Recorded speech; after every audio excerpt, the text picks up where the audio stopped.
just I just finished Mr. Telephone Band by New Edition. So there's several tunes. I did Earth, Wind, and Fire last year. We did September. Wow, that's cool. I have zero ability to write music. I played the trombone for probably 20 years, and I will admit that I never got good enough to play by ear. I could never play jazz. I had to read it off the music and play what was there, and that was it, you know.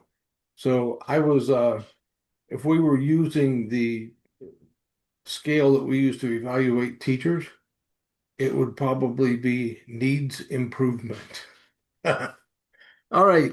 Well, it's time to get started, and I am excited about today because today is one that it can be bad, it can be interesting, and it's certainly one that we need to talk about.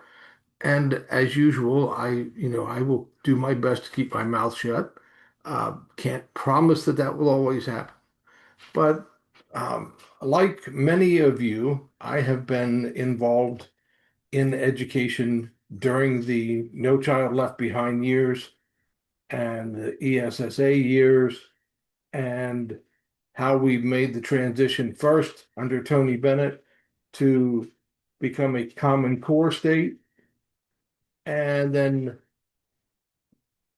a particular political group said, no, we don't think we want to do that because it's probably controversial if we teach all of our Indiana students the same things that everybody else in the country teaches. So with a great slice, they cut us off from Common Core, which also cut our teachers off from all kinds of resources. And then we created Indiana Standards for Indiana Students. That's what they called it at the time they were doing this. Very interesting concept, and I think I mentioned this before because our first Indiana academic standards that we used prior to this were copied word for word from California academic standards. Word for word. We just went right in, copied them, adopted them, and said these are Indiana academic standards. So now we have our own.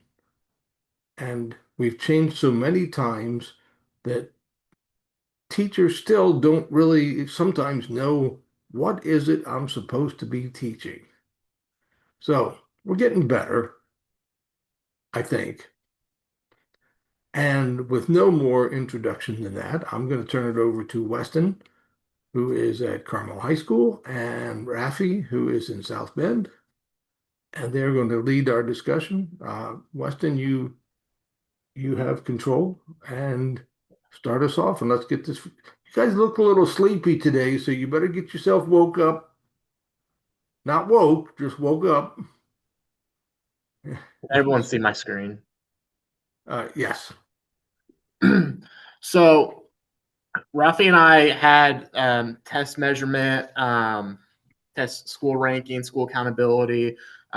This is kind of our overarching themes for what we're going to discuss today, as far as No Child Left Behind and perceptions of test-based accountability, the consequences of high stakes, case for accountability, discussing what it measures, and then how it influences and impacts teacher quality. Let me go to the next one. Okay, so first question that I had was focused on the Husband and Hunt reading as well as the Mintrop and Sunderman reading. Husband and Hunt primarily discussed in their research about how administrators had more to like than what teachers did as far as the No Child Left Behind Act. They talked about how administrators favor the accountability for teachers. The bad teachers could not hide behind subjectivity. They liked the high expectations. They liked how it kind of gave room for more data driven decision making. There were some concerns that they did address within the research that administrators had, such as professional development, you know, needing it to be more intentional.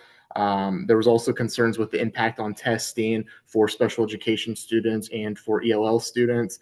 But really, administrators favored it a lot more heavily than elementary and middle school teachers. And so just thinking about kind of the perceptions that administrators had versus teachers, primarily elementary, early childhood, and then even some middle school. They didn't really talk about high school teachers as much.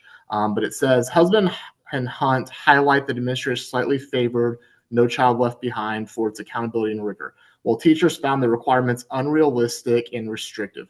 Why might there be such a contrast in how these two groups view the same policy? Oh,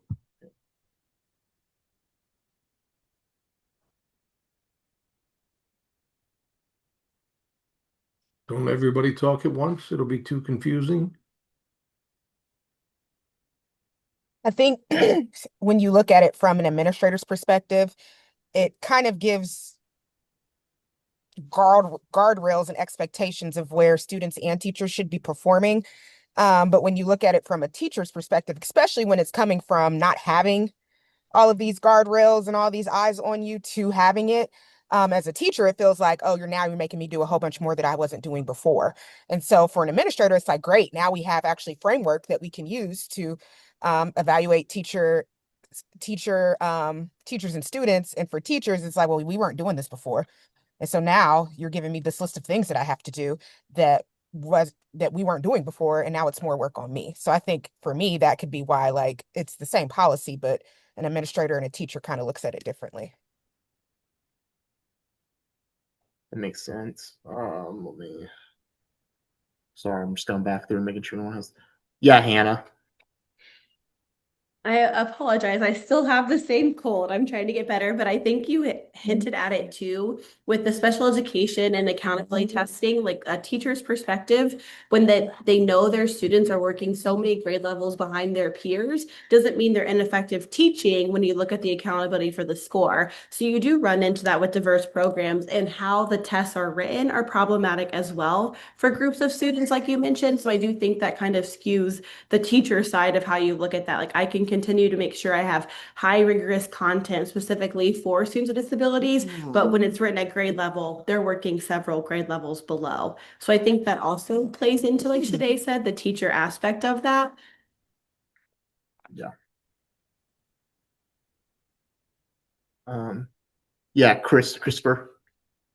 What I've seen is a lot of times administration is under pressure to make sure that they get those results that they need to get, and teachers are trying their best to do that. But you want creative thinkers, but then you want the test to be, the test results to be high for your students, but you can't teach the test and teach critical thinking at the same time, because you want them to be able to learn to be able to think for themselves, even though you want them to get the right answers and you want them to have high marks on the test.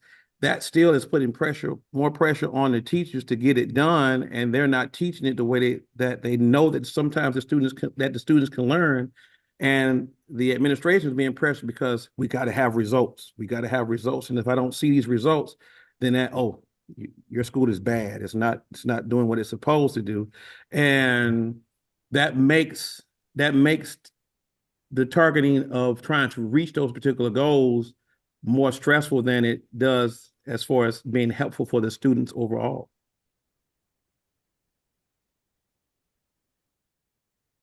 Shade. I would just add, and I'm sorry, but my name is pronounced Sade, Shade. just so Yeah. everybody knows. But to tie off of what Chris and Hannah said, it's also like a resource perspective for teachers too, because we have kids who are on grade level, above grade level, below grade level, and we are expected to get all students to this one point, but then there's not additional resources, or the resources that the school has are not being used in a manner that supports students getting to that goal as well. So I think that's another thing for teachers too. It's like, I think teachers go into it willing to work and do their best for students, but that other piece too is like, we don't have the resources to do everything that this is saying that we need to. Do you think there's a difference in resources when you're looking at um, individual schools and school systems? And Sade, I'm asking you specifically because you spent years as a principal in a charter school during that time, right? I mean, if I'm measuring it right in my head. Um, did you feel like you had the resources you needed to prepare students? No. And I also feel like when we think about like the district and the resources that were given to the individual schools, it was like this is what you have, make do with it, especially when we talk about like special education students and students who have different needs, instead of being like these are what kids need and here are the resources that we're going to put in place. I do feel like at my old school we kind of gotten it kind of to me felt like we were writing like a one size fits all IEP instead of writing an individualized plan because these are the resources that are there. Um, Versus we had kids who needed one-on-ones that didn't get one-on-ones. We had like a lot of things that were happening that was just like we don't have the money for it, so we're just going to have to serve them as best as we can instead of serving them as best as they need to be served. And then, Andrea, you have your hand up too. I'm trying to get all this stuff together on here. Um, I I'm looking at this from two perspectives. I taught middle school when all this was really going down, and I was working on my admin license at the same time. So when this all came down with iStep, we used to have a countdown with the kids, and the administrators had all of these data points that they wanted us as teachers to have. And I also, then as a teacher, oh, how do I want to put this?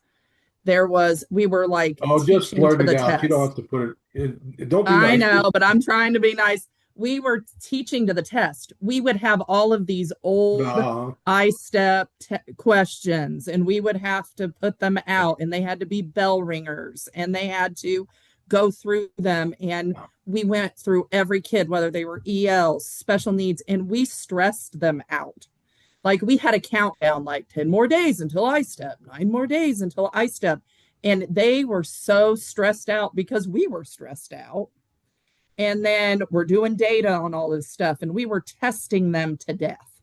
Like we would have these checkpoints every 9 weeks. We had another collective test they had to take, and we had data from it. But the data didn't tell us anything. It just said these kids still aren't meeting the mark. And it's been very interesting to see now that I'm in a high school how the I Learn test, and it's just biology that affects the freshman center, how different it is at this point. But when all this started to go, I saw the administrators knew they had benchmarks they had to meet and they wanted to push the data piece, but then the teachers were teaching to the test, and we lost that creativity part of teaching, is what I feel like. So that's that. And so to kind of build off what Andrew just said with, teachers losing their creativity and autonomy, and then also what Sade said as well, I feel like that ties well into the next part of the question, I should say. Whose perspective should carry more weight when designing federal education reform? And I think that, the way this question is designed as far as like when we're talking about reforming testing or how much is to testing, like whose opinion should matter the most if you had to pick?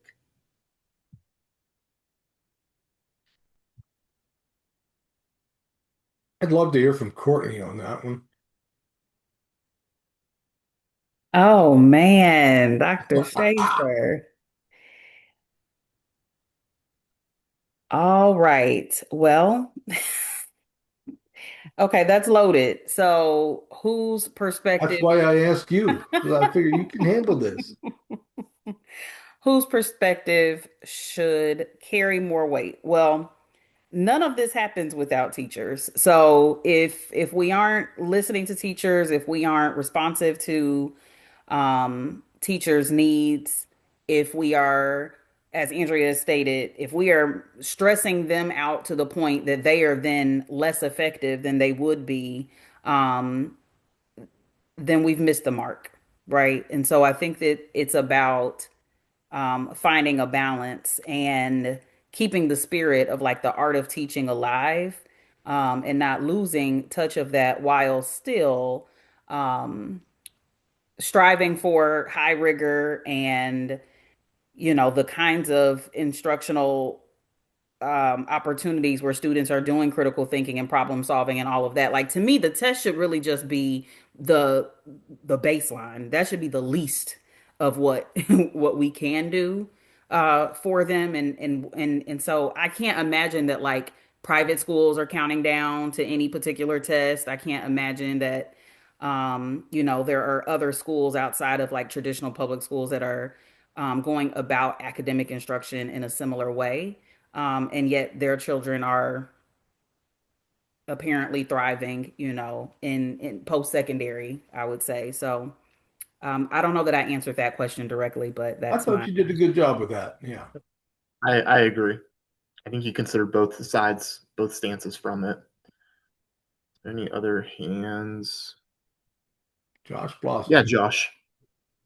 Yeah, it's a tough question to ask, and especially now, with everything that is changing, it seems like they set up these standards in order to make education more business-like, so it's easier to evaluate, which is why a lot of administrators, I believe, to go to the previous question, like that as well, because we need to know what we're to see in a classroom. It's easy. We have 30 some teachers.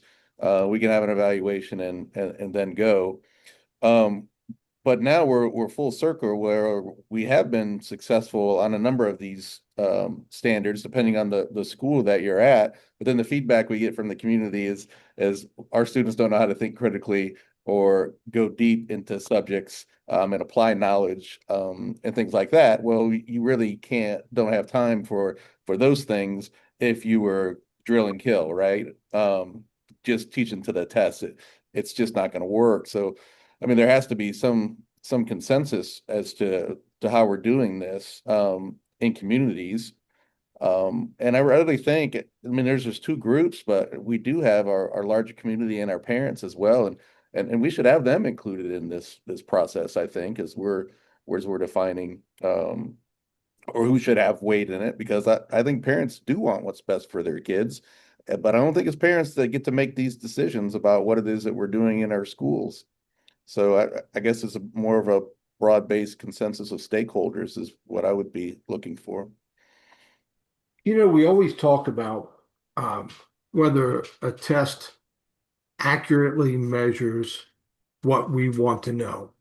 That's kind of the big deal. We uh, we establish standards and we say these are the expectations for this knowledge area. And what's the best way to test that to see if teachers are successful in teaching it and if students are successful in learning it? When I started teaching college, it was a whole different world for me. When I taught college classes in the federal prison system, and I was incredibly traditional. I gave all essay questions, and they were all like intensely, what did I teach? And you tell me this. Well, when I inherited classes at Ball State, because that's what we do in our department, we share, when somebody starts teaching a class for the first time, we use the framework usually of the prior teacher. And I inherited a whole bunch of midterm and finals and like these heavy duty tests and papers that were to be 30 pages long. And I'm thinking, I'm not doing that. That's insane. So in most of my classes now, I still have quizzes, but the quizzes are very low. They're like 20% of the grade. Do you know what I think is the best way? I'll use school law, for example. Um, when I took school law 100 years ago, we were expected to know by name and year and major findings and all this kind of stuff, all of the Supreme Court decisions that impacted education. We had to quote those things. And I'm like, what good did that do? So, you know how I feel like I learned whether a student really understands discussion boards, where I give them an example and say, talk about how this applies to this law. And they have to apply it. And then they have to talk to other people who've done something with it. And I think that is worth more. It tells me more whether the student understands it than having a test. That's why in this class, it's all live. and you get to demonstrate what you understand, which is also why, I keep this little cheat sheet here and I put marks on it when you answer so that I know that you're participating. And I think that's, I wanted Andrea put in the chat that a test is a snapshot of a brief moment in time. I would agree with that. Even just thinking about this class, like when Dr. Schaefer sent out the Appalachian test, I don't know how I got 10 out of 15 on that. Like I went through that thinking I was going to get a 3 or 4, somehow pulled out a 10. I do not think that I could replicate that. So, I mean, that was a brief moment in time when I was just on it on Saturday. But if I was to take that 15-question quiz again, I'm probably looking at a 4 or 5. So I just wanted to point that out as well. Make sure I don't have any hands before I move on. Did Okay. anybody happen to notice there was one really big flaw in that test? Go ahead, Andrew. Well, if I didn't know the answer, I picked the longest, most detailed one, and that was Exactly. the correct answer. Yep. Yeah. And it was. Um, I developed that test in about an hour. So, and it was both based mostly on things that I knew from living in Kentucky for 16 years and studying the culture and being immersed in the culture. So that's pretty much where it came from. But you're right. The longest answers were almost always the right ones. So that's very, very poor test writing. Yeah. I'm going to move on to consequences of high stakes testing. So the Huddleston and Ravitch articles addressed how test-based retention policies, how these impact high stakes testing and grade retention. So a lot of schools are using these high stakes tests for these promotional grades. Promotional grades would be like third grade, sixth grade, ninth grade, to make decisions that are going to determine if students should be retained or not. We see it a lot with third grade and iRead now in Indiana. But that kind of goes back into the question of how should district leaders balance the short-term pressures associated with test score improvement with the long-term educational needs of students?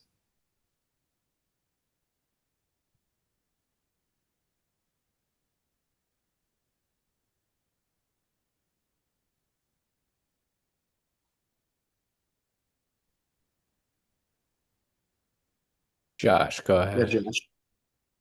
Yeah, I feel like, well, I mean, I'm just at the building level, but I think it's important at the district level to understand that long term is way more than important than short term, and even just from the assessment side of it, they can assign grades all they want to my school, for example.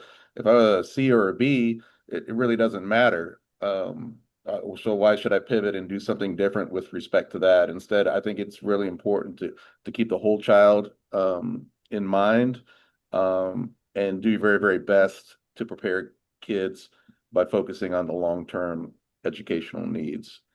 Um, that's how we gain credibility within our community. That's how we build a school community that is strong and supported by parents. Um, I don't know, damn the torpedoes, I guess is kind of what I would say. We're just going to go ahead and go do the right thing, and what comes of it comes of it.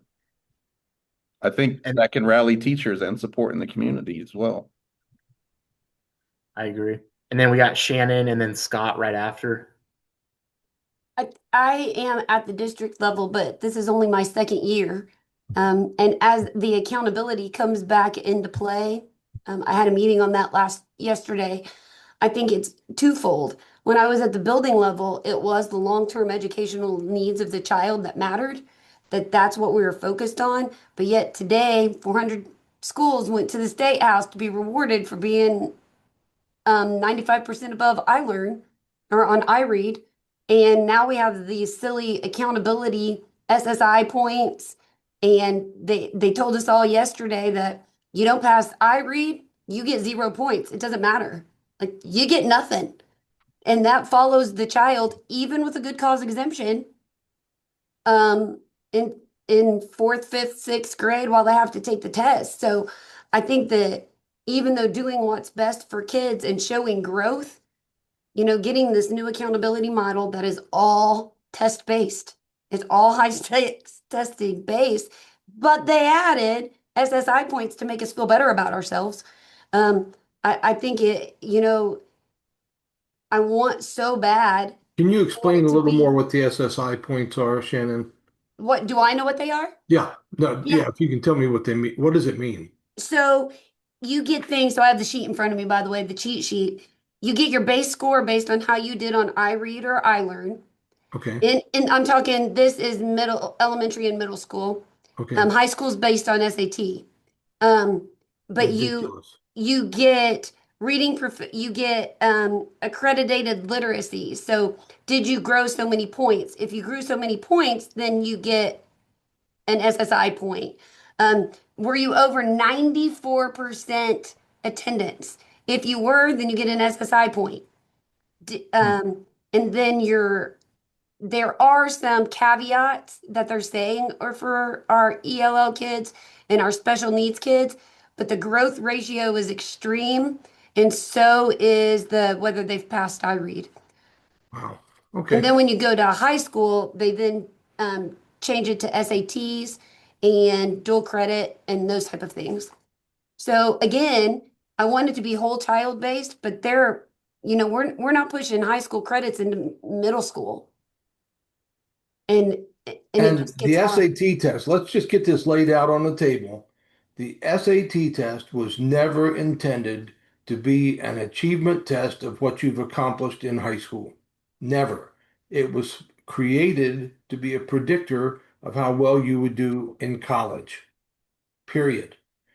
We've adopted it because of one person in our state, Todd Houston, who got paid $475,000 a year as a legislator to work for the SAT Corporation.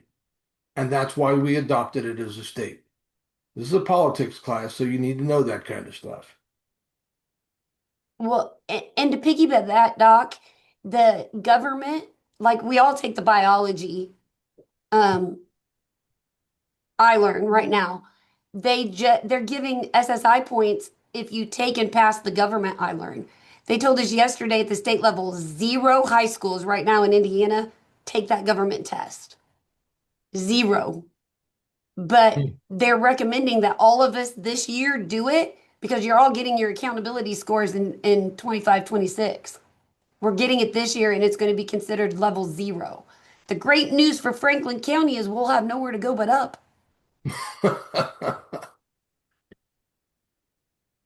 All right, let's move to Scott. Yeah. Yeah.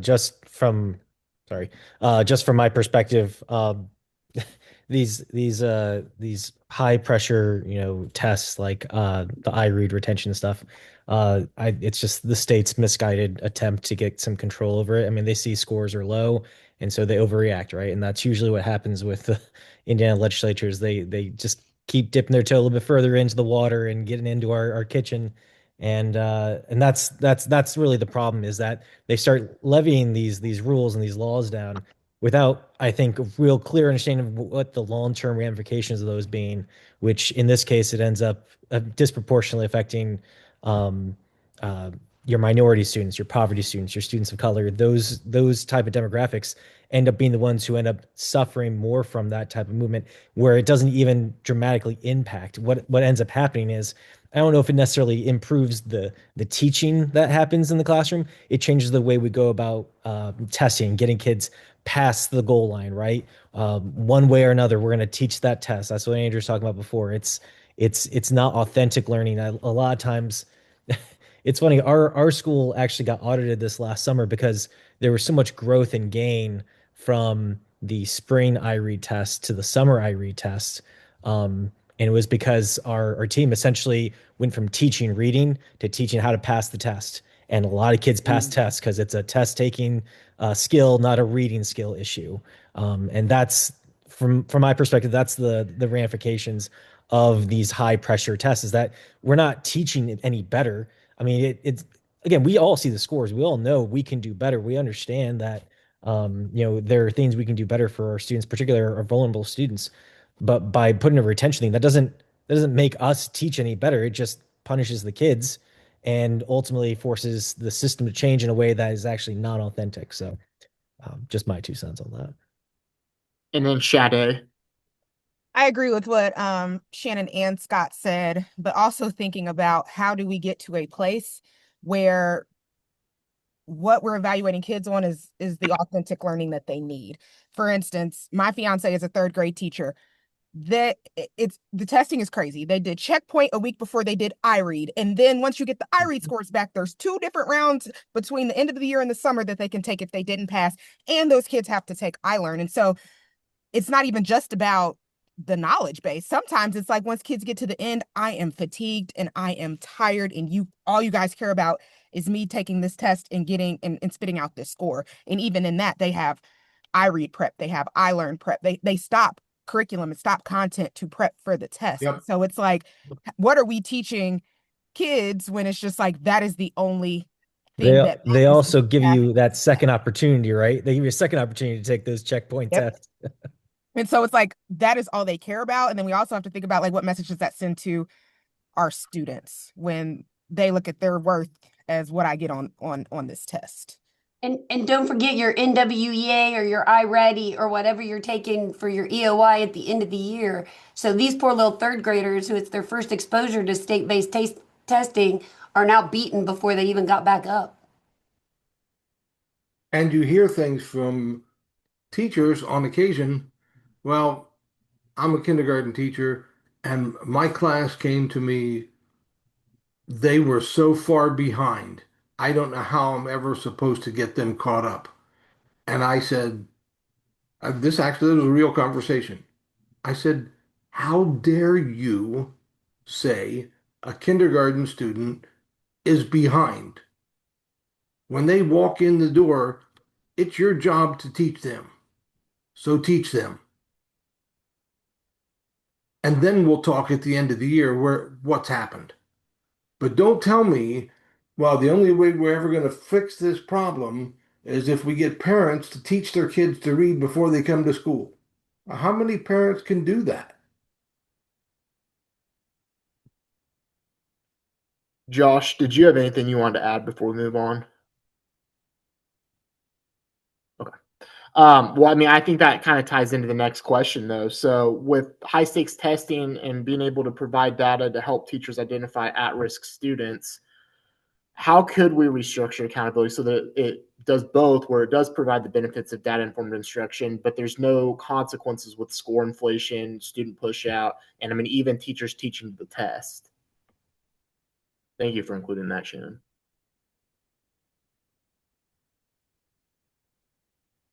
Before anybody answers, let me give you something to think about.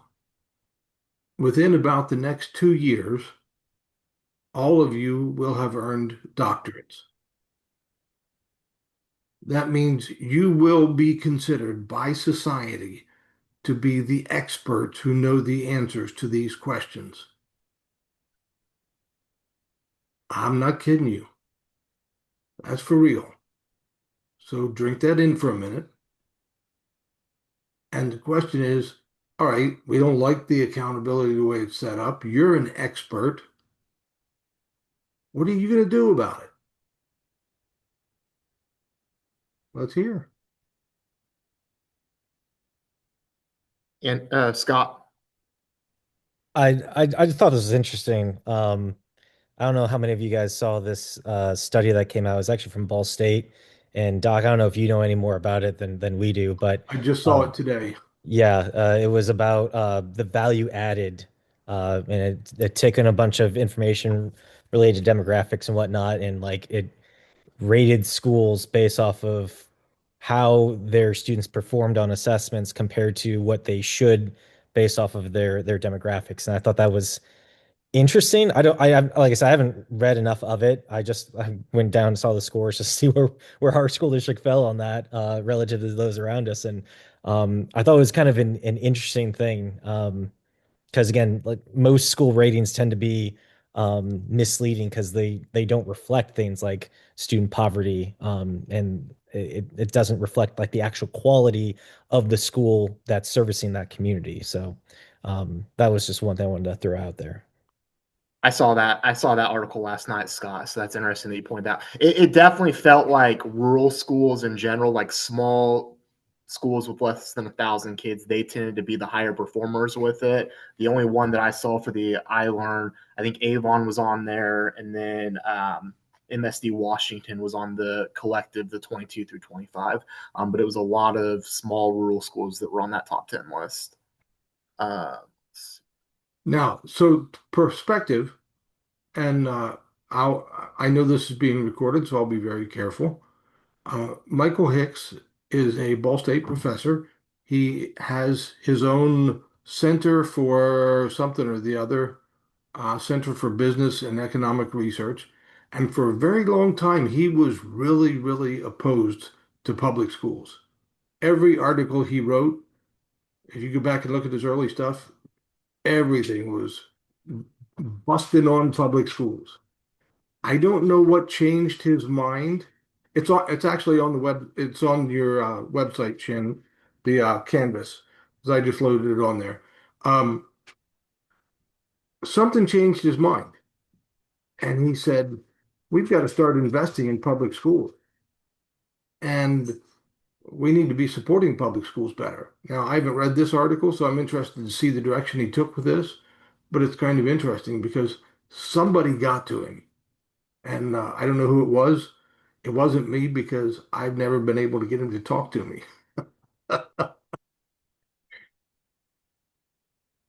Well, and I think it's interesting, like so the tests that they look at are third and eighth grade iLearn English language arts and mathematics. And that is iLearn. It is not the third grade iRead scores. So they use third grade iLearn for math and English language arts, eighth grade, and then SAT scores.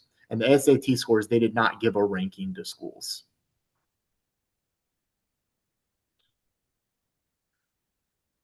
Does anyone else have anything they want to add before we move on to the case for accountability?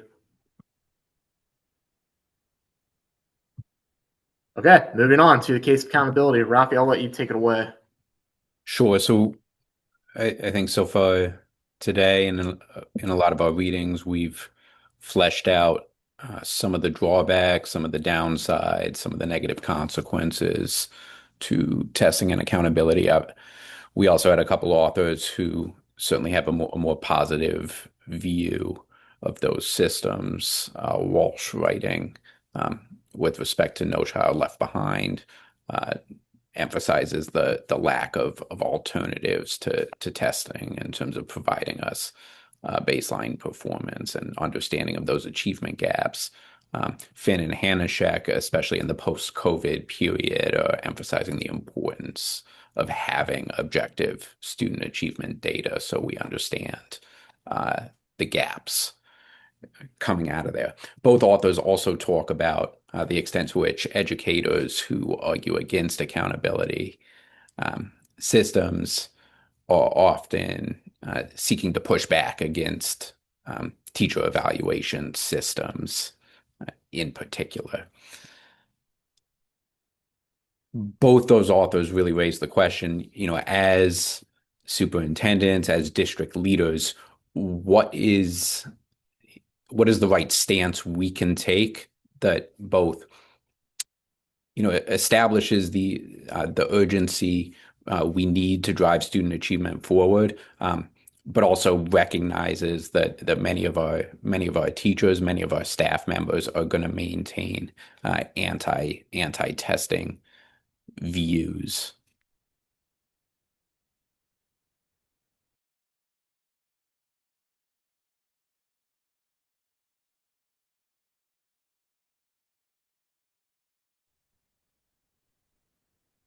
Maybe another way of framing that, I think coming out of the COVID period, a lot of us recognize the need to communicate to the public just how substantial learning loss was.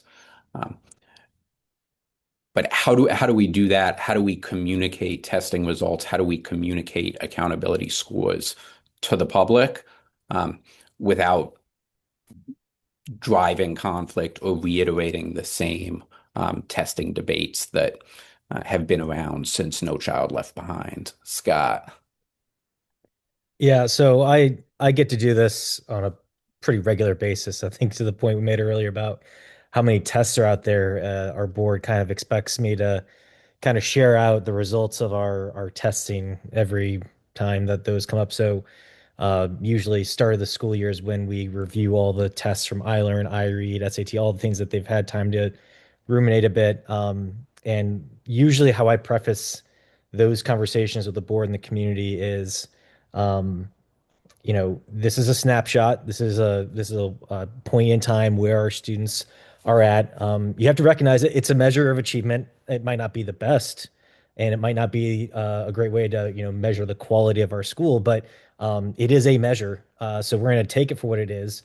We reflect on it. We take a look at how it's impacted all of our different students, all of our demographics, all of our specific subgroups, and how what we're doing is either effective or not effective based off of this individual measure, whatever it happens to be that we're looking at.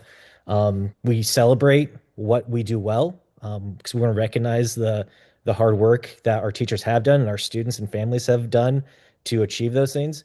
And when students struggle, when the achievement's low, we take that, we reflect on it. We try to I try to frame it as formative as possible.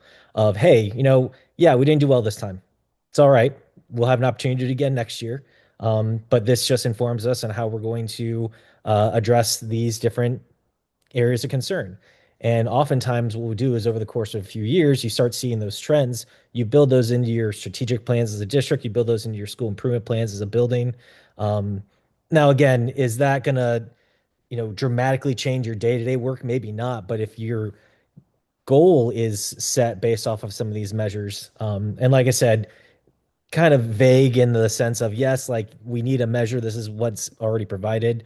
I'm not going to do another 100 tests in addition to the 100 that we already have to do mandatorily. Um, but we're going to use that as a hey, this is a goal. We're going to implement our best practices and see how those best practices have an impact. But at the end of the day, I'll say, hey, it's a one test, one time. We will take this information, we'll reflect on it, and try to get better for the next time. But that's kind of where you have to strike that balance of, yes, there is accountability. This is that part of that process. We're going to acknowledge the successes and the failures. We're going to kind of adapt and build off of those. But at the same time, snapshot, right? Take it, move on, and keep encouraging our team to do better next time. Thanks, Scott. Go ahead, Josh. Yeah, I feel like also Scott may touch on this too, that when we look at scores for I learn or I read, we're going to get that cohort, right? But it's important not to compare cohorts and cohorts, right? That are apples and eggs. But I think what our superintendent has done a very good job of is talking about growth from year to year. So we're looking at student growth from third grade to fourth grade, which it provides ample opportunity to celebrate. And I agree 100% with Scott on that. You have to celebrate that our kids are growing and our teachers are doing a good job. But especially in very small schools where we're 100 to 110 kids per cohort, the performance differs greatly. It's just different. It's apples and oranges. It's never the same. And but you have to celebrate growth. Go ahead, Courtney. Thank you. I think it's helpful.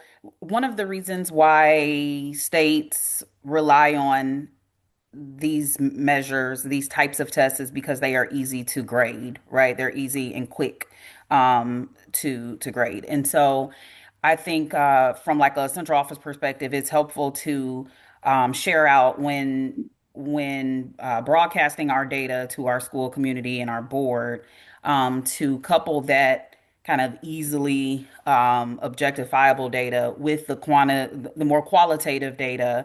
So what are teachers doing in classrooms? What are some opportunities where students hadn't had the chance to, problem solve or do the critical thinking that's hard to measure by a test, but has some real world relevant value?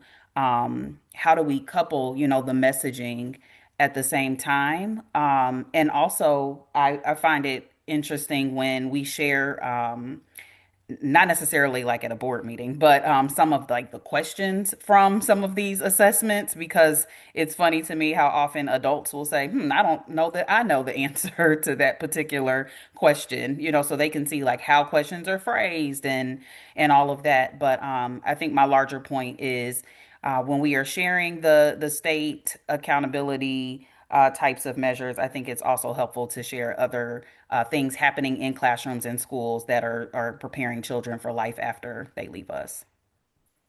I'll just wanted to add on that one message that we send, not just at our with our board, but also with our teachers when we actually bring the data to them.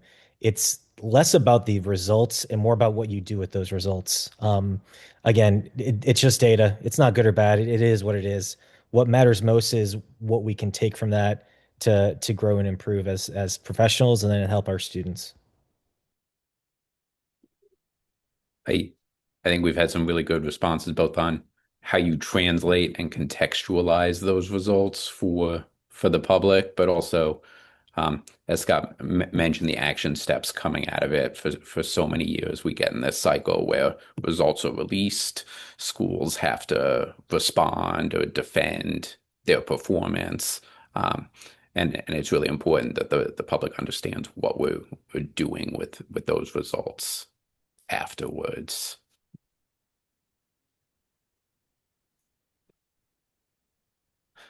So, I mean, to kind of carry off of that, thinking about these tests and the validity and reliability can, what they measure. Raphael, I'll let you take that away.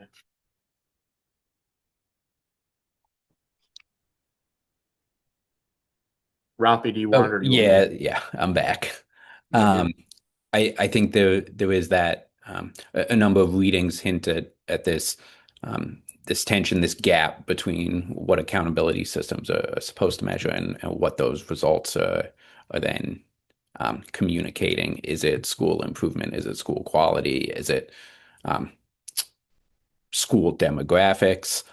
Or is it a school's ability to simply comply with the mandates and incentives that the government systems have created? So, as district leaders, how do we establish um, both internally district systems that can drive academic improvement within those, but also externally, how advocating upwards? What can we do to put those systems in place, and does accountability system address the causes it and the gaps that it professes to under No Child Left Behind or under ESSA?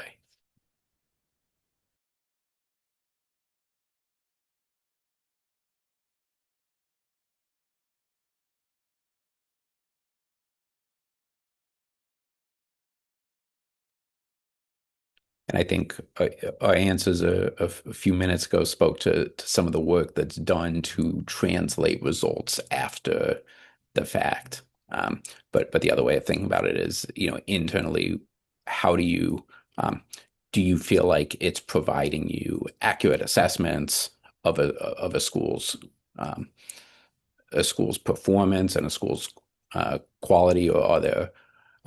Is it primarily measuring other factors across your buildings in your district?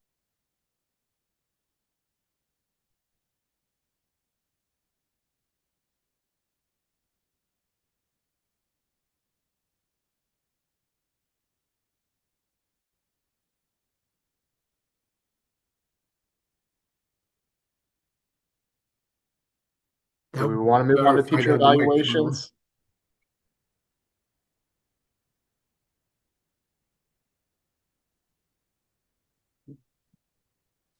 Rafi, do you want to add anything before we move on to the next slide and go over highly effective teacher status?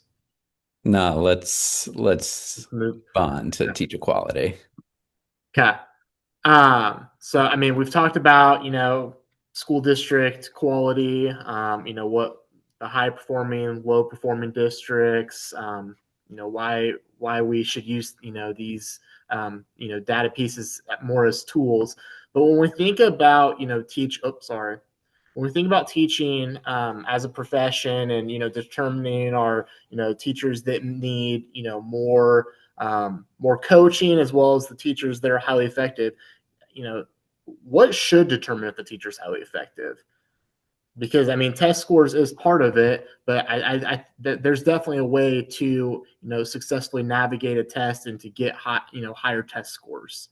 And so where do we use test scores to support the highly effective status, but also not using it as a sole measure?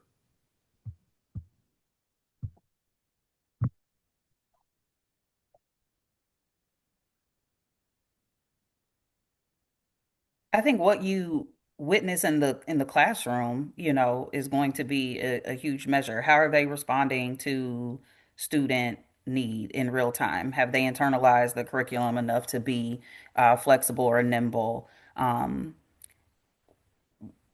Even though the state assessment may not be comprehensive enough, to measure student learning outcomes, should certainly have some relationship to how effective a teacher is, in my opinion.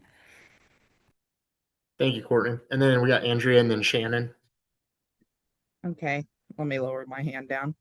Well, when I look at things, I look at first, is the first off, relationship building with the kids? Is that piece there? Because once the kids believe, they'll buy in. And then you can look at, are they growing academically over the time that the teachers had them? Is the teacher responsive to student needs? Are they differentiating? Are they using those assessments to make good decisions within their classroom? And not all the time, using tests, but I love to see student growth. And for me, it's the relationship piece, especially where I'm at. I've taught there 23 years at Ben Davis, and I teach engineering. So it's a lot of inquiry based things. So it takes me the first 9 weeks to get the buy in.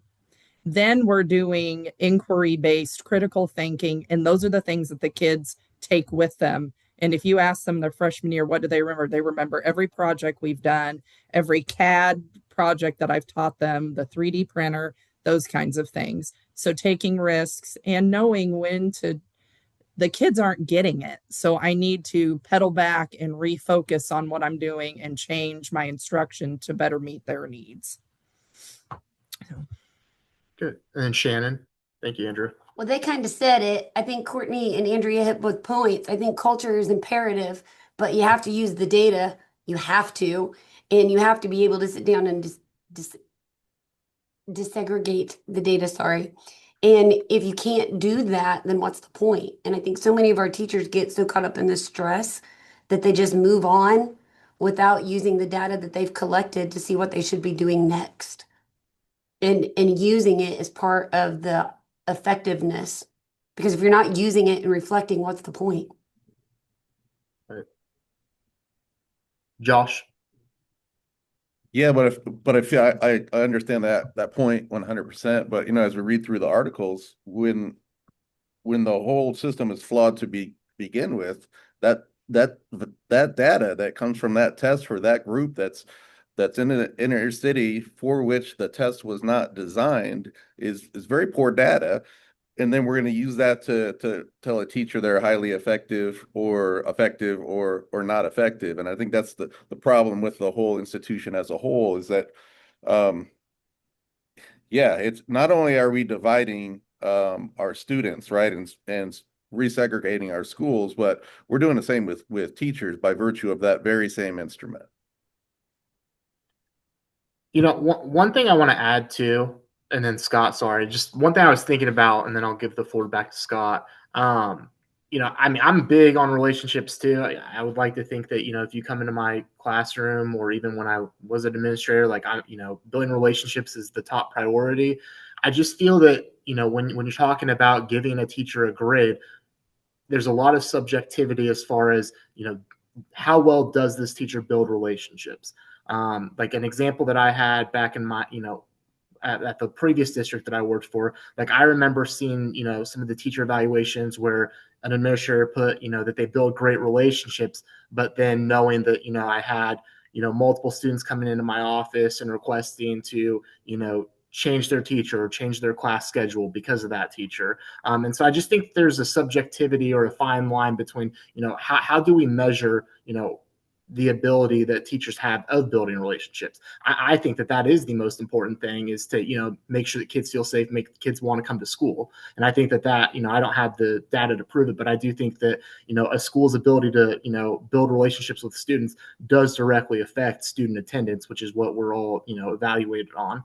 But I just think that, there hasn't really been at least from what I know, there isn't really an evaluation system yet that has developed, to where you can guarantee and it's viable that that teacher is actually building relationships. Scott, go ahead.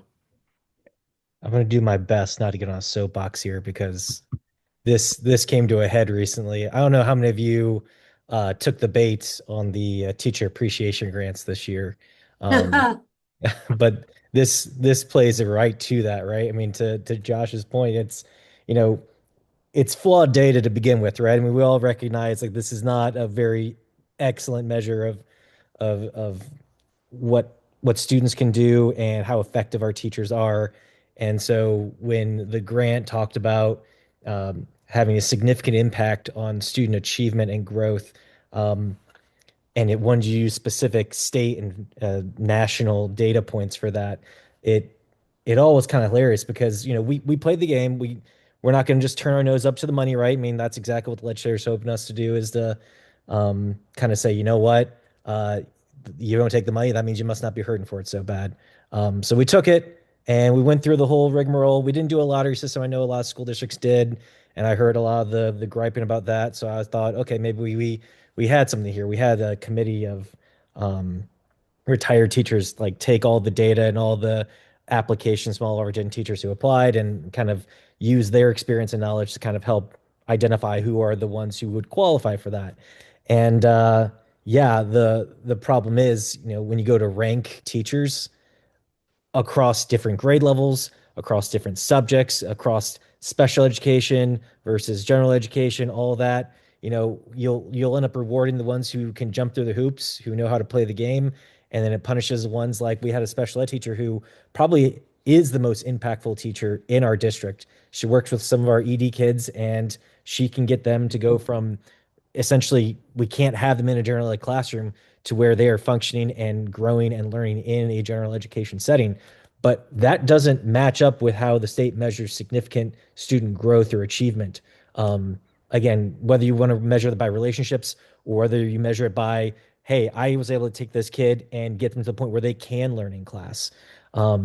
It's that how you define highly effective, it depends, and it's vastly different based off of the different situations that our students are in, that our teachers are in, that the buildings they're at, the location in the states, the county, whatever. It's an incredibly impossible task, I would say, to try to measure who's more effective than another, and how we define that. Honestly, I'm gonna be grasping for that. That's one of my goals next year, is to kind of review our whole evaluation process and figure out with our teacher union, like, hey, it's broken. Like what we're doing to evaluate teachers, it sucks. So how are we going to create something that is meaningful and provides you with meaningful feedback that helps you grow and become a highly effective teacher? And it's not limited to just an elite few who've been here for 40 years. Excellent. And since we're very close to finishing, I'll jump in. Um, this whole business of testing and accountability and measuring teacher quality, we have to do it. We have to do it because otherwise, as I think it was Socrates who said, the unexamined life is not worth living. Nobody's afraid of being examined. No teacher that I know is afraid of being evaluated. They just want to be evaluated fairly. They want to be evaluated on measures that actually assess what they teach. And they also want to be able to teach with passion and with excitement and with knowledge. So what we have done over the last 20 some years since No Child Left Behind is we have given over to complete control to people who are not educators. People who, that's like me evaluating um, a car mechanic. I don't know what a car mechanic does. I don't know how to fix things in a car, especially with computers and all that. I can't. So why do we allow this in education? Because we are at the mercy of those who fund us. It's that simple. This is politics, folks. And in politics, we always follow the money. You know where the money is in our state? There's a lot of money going toward testing, a lot of it. And it's going to people like Todd Houston who don't really earn money for making a significant contribution to schools. That bothers me. It bothers me because we have teachers struggling to get by, and we have a legislator who is selling influence and working it out so that we start to use the SAT as the defining test of whether our high schools are successful. Really? What have we done? So, the challenge that lies before you as educational leaders, as soon to be recognized all across the United States as experts, because you're going to be in the top 0.8% of people who know what they're doing. Keep that in mind. What are your answers long term? We have to find a way to, we have to evaluate what we're doing. We have to evaluate schools. Nobody's fighting against that. All we're saying is let's make it smart. Let's make it reasonable. Let's make sure the test is not targeting any demographic groups. That's one of the things that I believe totally. Nobody can convince me because the biggest product we got out of No Child Left Behind was that we divided students by demographics. And then we said, this group is the one that's the problem. They are the lowest performing on tests. And so even in our minds, it's the racism of soft expectations. You know, we say this group is unable to perform, whatever this group is. So you are going to very soon be the people that will be standing in front of the cameras and answering the questions, why did your school get this grade? So you don't have the luxury of not understanding how testing works. You don't have the luxury of not understanding who develops the test and all of the things behind that test, which determine where it comes from and how it's used. And how is it that we push and push and push our teachers like we have for the last 24 years, and we don't really see a measurable difference? Part of that is because we're shooting at a moving target. The target changes every year. So how do we know? You're going to have to figure that out because it won't be long till this old guy is sitting on a beach with an umbrella drink and saying, hey, I used to be, and you're going to be in the fire. So do your preparation well, learn everything you can learn. Thank you, Weston and Rafi, for a great job of leading us through this, and we will see you next week.